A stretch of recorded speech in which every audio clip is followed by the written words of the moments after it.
حضرت عبداللہ بن عمر رضی اللہ تعالیٰ عنہ سے روایت ہے کہ رسول اللہ صلی اللہ علیہ وآلہ وسلم نے ارشاد فرمایا، قیامت سے پہلے دجال نکلے گا اور وہ 40 تک ٹھہرے گا۔ حدیث بیان کرنے والے صحابی فرماتے ہیں کہ میں نہیں جانتا کہ رسول اللہ صلی اللہ علیہ وآلہ وسلم کا مطلب 40 دن تھے یا 40 مہینے یا 40 سال۔ آگے حدیث بیان کرتے ہیں کہ پھر اللہ تعالیٰ حضرت عیسیٰ بن مریم علیہ السلام کو دنیا میں بھیجیں گے، گویا کہ وہ عروہ بن مسعود ہیں، یعنی ان کی شکل اور صورت حضرت عروہ بن مسعود رضی اللہ تعالیٰ عنہ سے ملتی جلتی ہوگی۔ وہ دجال کو تلاش کریں گے اور اس کا تعاقب کریں گے اور اس کو پکڑ کر اس کا خاتمہ کر دیں گے۔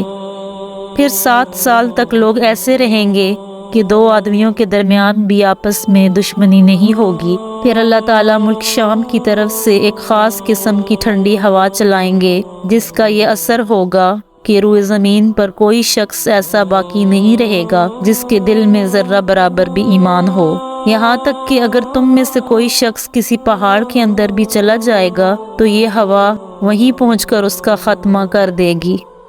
رسول اللہ صلی اللہ علیہ وآلہ وسلم نے فرمایا کہ اس کے بعد صرف برے لوگ ہی دنیا میں رہ جائیں گے، جن کے دل ایمان سے بالکل خالی ہوں گے۔ ان میں پرندوں والی تیزی اور پھرتی ہوگی، یعنی جس طرح پرندے اڑنے میں پھرتیلے ہوتے ہیں، اسی طرح یہ لوگ اپنی غلط خواہشات کے پورا کرنے میں پھرتی دکھائیں گے اور دوسروں پر ظلم و زیادتی کرنے میں درندوں والی عادات ہوں گی۔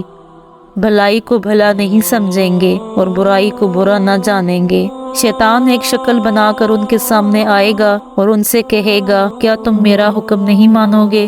وہ کہیں گے، تم ہم کو کیا حکم دیتے ہو؟ یعنی جو تم کہو وہ ہم کریں۔ تو شیطان انہیں بتوں کی پرستش کا حکم دے گا اور وہ اس کی تعمیل کریں گے، اور اس وقت ان پر روزی کی فراوانی ہوگی اور ان کی زندگی بظاہر بڑی اچھی عیش والی ہوگی۔ پھر سور پھونکا جائے گا، جو کوئی اس سور کی آواز کو سنے گا اس آواز کی دہشت اور خوف سے بے ہوش ہو جائے گا، اور اس کی وجہ سے اس کا سر جسم پر سیدھا قائم نہ رہ سکے گا، بلکہ اس کی گردن ادھر ادھر ڈھلک جائے گی۔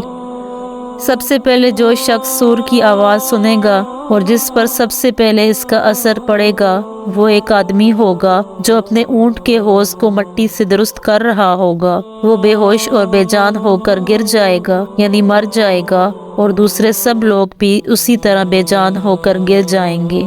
پھر اللہ تعالیٰ ہلکی سی بارش برسائیں گے، ایسے جیسے کہ شبنم، اس کے اثر سے انسانوں کے جسموں میں جان پڑ جائے گی۔ پھر دوسری مرتبہ سور پھونکا جائے گا تو ایک دم سب کے سب کھڑے ہو جائیں گے اور چاروں طرف دیکھنے لگیں گے۔ پھر کہا جائے گا کہ لوگوں، اپنے رب کی طرف چلو، اور فرشتوں کو حکم ہوگا کہ انہیں حساب کے میدان میں کھڑا کریں، کیونکہ ان سے پوچھ گچھ ہوگی اور ان کے اعمال کا حساب کتاب ہوگا۔ پھر حکم ہوگا کہ ان میں سے دوزخیوں کے گروہ کو نکالو۔ عرض کیا جائے گا، کتنے میں سے کتنے؟ تو حکم ہوگا کہ ہر 1000 میں سے 999۔ رسول اللہ صلی اللہ علیہ وآلہ وسلم ارشاد فرماتے ہیں کہ یہ وہ دن ہوگا جو بچوں کو بوڑھا کر دے گا، یعنی اس روز کی سختی اور لمبائی کا تقاضا یہی ہوگا کہ وہ بچوں کو بوڑھا کر دے، اگرچہ حقیقت میں بچے بوڑھے نہ ہوں۔ اور یہی وہ دن ہوگا جس میں پنڈلی کھولی جائے گی، یعنی جس دن اللہ تعالیٰ خاص قسم کا ظہور فرمائیں گے۔